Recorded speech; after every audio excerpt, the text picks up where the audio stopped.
Lakers Grizzlies. Fascinating game. Fascinating game full of good, bad, and mostly ugly for the Grizzlies. They end up losing to the Lakers 128-112. So it was a blowout, folks. They pull out a road win. They steal home court from the number 2 team in the West.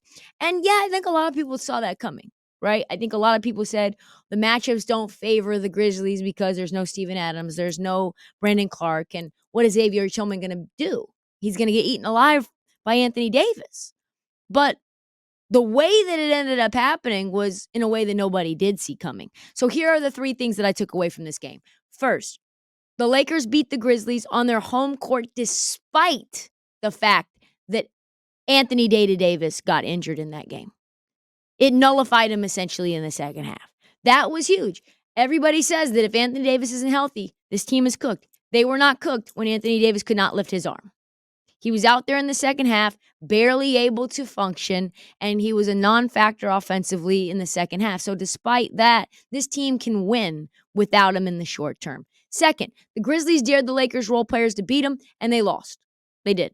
Rui Hachimura had 29 and 6, mostly on uncontested shots. In the postgame, Desmond Bane admitted that was slightly a flaw in our system. Let's see if Rui can do it again. These role players, we're going to make them beat us every single time.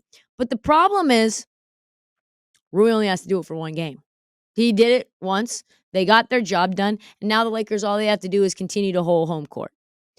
And understanding the Laker role players means looking at LeBron as well. Because LeBron, another thing to think about, LeBron just took one shot in the fourth quarter only. Why? So that he could get the ball to Rui Hachimura and Austin Reeves. They were combined 9 for 10 from the floor in the fourth quarter. Think about that. LeBron James, the fourth quarter man, the clutch man himself, deferred to Austin Reeves and Rui Hachimura, and it paid off.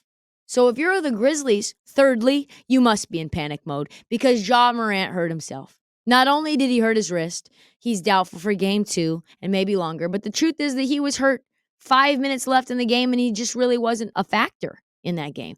Jaren Jackson Jr. played really well. He had 31, 4, and 5, and they still got dog walked. You're going to need big performances out of Jaren to just compete. Imagine how much things can change. The Lakers were cooked. They didn't even look like a play-in team, and now it feels like they could possibly sweep the Grizzlies.